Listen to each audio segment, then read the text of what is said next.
Welcome दोस्तों, फिर से आप सभी लोगों को स्वागत है मेरा दीप एक्सप्लेनेशन यूट्यूब चैनल पे।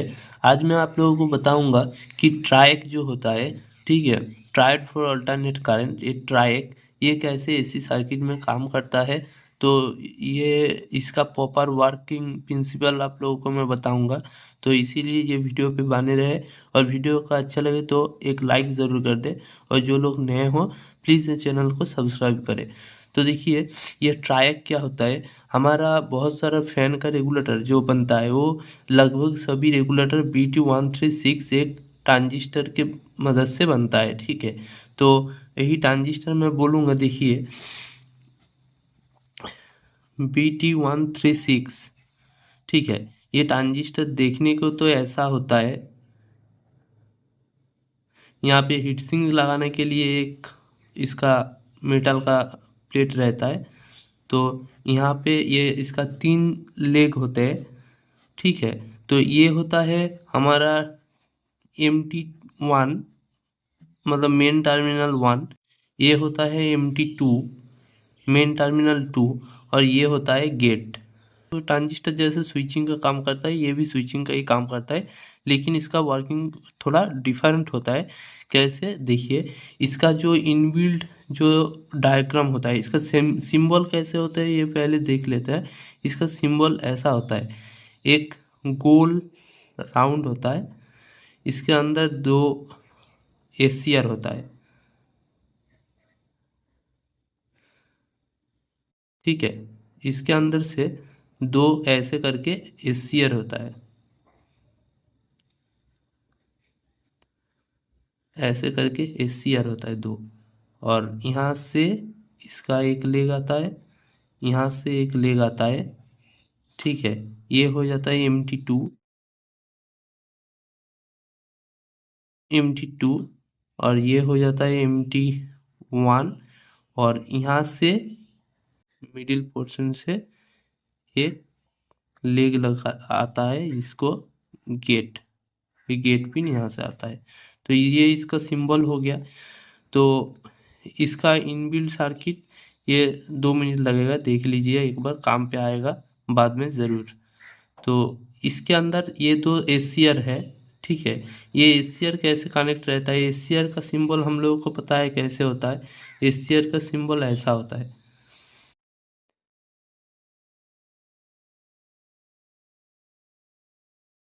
ये एनोड होता है, ये कैथोड होता है, और ये गेट होता है, ठीक है। ये एक एसीआर है।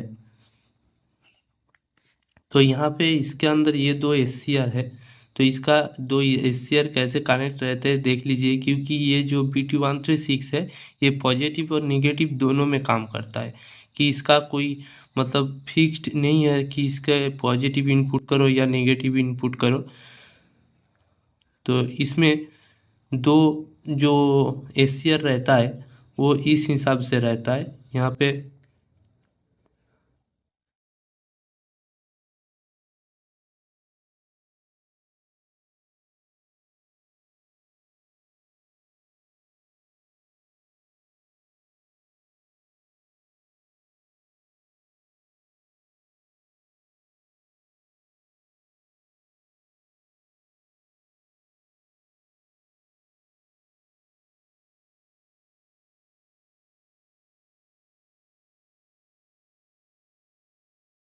देखिए, पहले 2 एसीआर हम ड्रॉ कर लेते हैं। ये एक एसीआर है, और ये एक एसीआर है, ठीक है। तो इसका इस साइड से जो आता है ये T2 टर्मिनल है, T2। और ये वाला T1 मतलब ये MT2 MT1 ये एक ही चीज़ है। जो MT1 यही T1 यहाँ पे मैं दिखा रहा हूँ। तो यहाँ से क्या होता है, ये जो गेट है ये दोनों का आपस में कनेक्टिंग रहता है, ये दोनों में आपस में कनेक्टिंग रहता है यहाँ पे। और ये जो इन दोनों का गेट है ये कॉमन करके यहाँ से इसका गेट पिन निकल जाता है यहाँ पे। तो ये है इसका इनबिल्ट जो सर्किट होता है वो ऐसे होता है। ठीक है।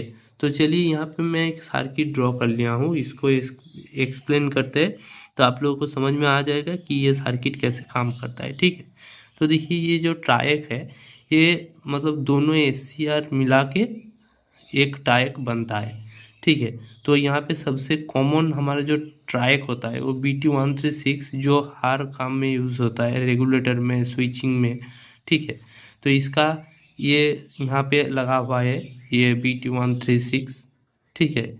इसका M2 टर्मिनल, MT1 टर्मिनल और ये वाला यहाँ पे गेट टर्मिनल। ठीक है। तो देखिए यहाँ पे मैं एक ऑप्टोकप्लर ड्रॉ किया हूँ आप लोगों को दिखाने के लिए। तो यहाँ पे ये ऑप्टोकप्लर का एलईडी है, ये जब ग्लो करेगा ये पिन शॉर्ट होगा। ये एक नॉर्मल सा PC817 ऑप्टोकप्लर नहीं है, ये हाई फ्रिक्वेंसी स्विचिंग के लिए एक 3020 करके 6 पिन IC जैसे होता है, वैसे 6 पिन IC का एक ऑप्टोकप्लर है। तो आप लोग नेट में सर्च करोगे तो आप लोगों को मिल जाएगा। तो क्या होता है यहाँ पे, मतलब कोई भी माइक्रो कंट्रोलर हो या कोई भी मतलब लो पावर सिग्नल हो, वहाँ से सिग्नल आता है और ये यहाँ पे ये 6 और 4 नंबर पिन इसका कनेक्ट होता है। तो आप अगर ऑप्टोकप्लर नहीं यूज़ करोगे तो ये गेट पिन पे आपको थोड़ा सा वोल्टेज देना पड़ेगा, तो ये BT136 कनेक्ट हो जाएगा। तो देखिए यहाँ पे क्या है, ये लैंप है, यहाँ पे AC इनपुट है, ये वाला AC इनपुट है, ये लैंप है, ये वाला जलेगा। कब जलेगा? जब ट्रैक यहाँ पे कनेक्टिंग हो जाएगा। तो ये गेट पिन से लगा हुआ है, मतलब ऑप्टोकप्लर के इस साइड कोई माइक्रो कंट्रोलर से सपोज सिग्नल आ रहा हो, तो वो सिग्नल जब आएगा तब ये शॉर्ट होगा, यहाँ पे लैंप जलेगा। तो ये दो रेजिस्टेंस लगा हुआ है यहाँ पे गेट पे, मतलब देने के लिए यहाँ पे एक रेजिस्टेंस यूज़ किया हुआ हूँ यहाँ पे। और यहाँ पे एक मतलब ये जो ऑप्टोकप्लर के इनपुट में एक रेजिस्टेंस यूज़ किया हूँ।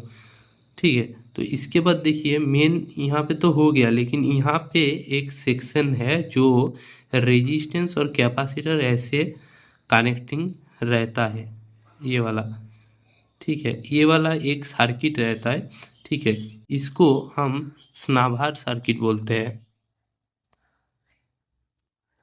इसको हम स्नाबार सर्किट बोलते हैं। ठीक है।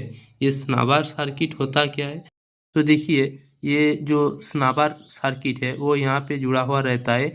ये जो स्विचिंग करने का डायोड हो, कोई स्विचिंग मतलब स्विचिंग डायोड हो या थायरिस्टर हो या मॉसफेट हो, कोई भी हो जो स्विचिंग करता है, उसका पैरेलल में ये स्नाबार सर्किट जुड़ा हुआ रहता है। ये स्नाबार सर्किट का काम क्या होता है? इसका काम होता है, ये जब स्विचिंग करेगा तो क्या होगा, ये लोड पे अचानक करंट आएगा जाएगा, आएगा जाएगा, ऐसा होता है।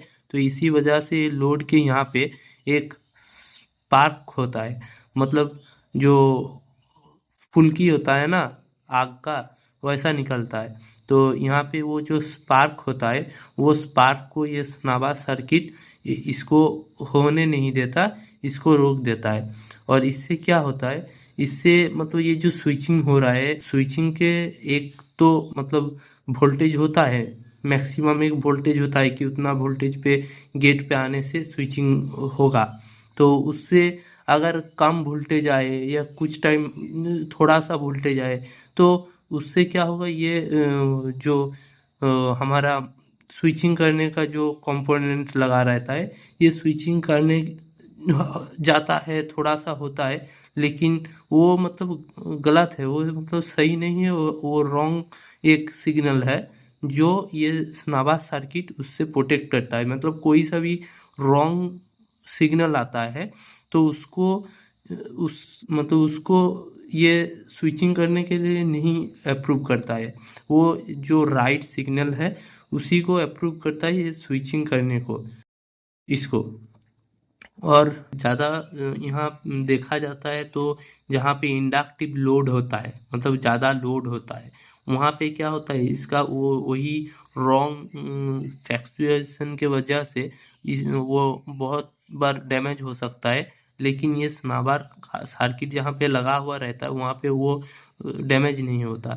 वो जो सर्किट रहता है या बोलो लोड के हिसाब से, लोड के यहाँ पे जो कनेक्शन रहता है वो पूरा ठीक ठाक रहता है, जलता नहीं है और उसका डैमेज होने का चांसेस बहुत घट जाता है। तो इसीलिए सनावर सर्किट यहाँ पे यूज़ किया जाता है। और जब ये मॉसफेट बोलो, ट्रायक बोलो, जो भी हो, सनावर करके पैरेलल में जो लगा हुआ रहता है, वो जब स्विचिंग करता है तो स्विचिंग भी अच्छे से होता है और लोड के यहाँ पे भी मतलब हमारा रिजल्ट सही मिलता है। तो ये जो सर्किट है ये एक ट्रायक का ही सर्किट है। ये हमारा एक मैं ड्रॉ किया था PT136 से, तो इसी हिसाब से इसको ये कैसे काम करता है आप लोगों को समझा दिया ये छोटे वीडियो में। तो वीडियो यहीं पे ख़त्म होता है। अगर आप लोगों को वीडियो अच्छी लगे तो वीडियो को लाइक कर देना, और जो लोग नए हो प्लीज़ इस चैनल को सब्सक्राइब कर देना और दोस्तों के साथ शेयर करना। और कोई भी प्रॉब्लम हो समझने के लिए तो ज़रूर कमेंट करना। तो चलिए दोस्तों, मिलते हैं अगले वीडियो पे। टाटा।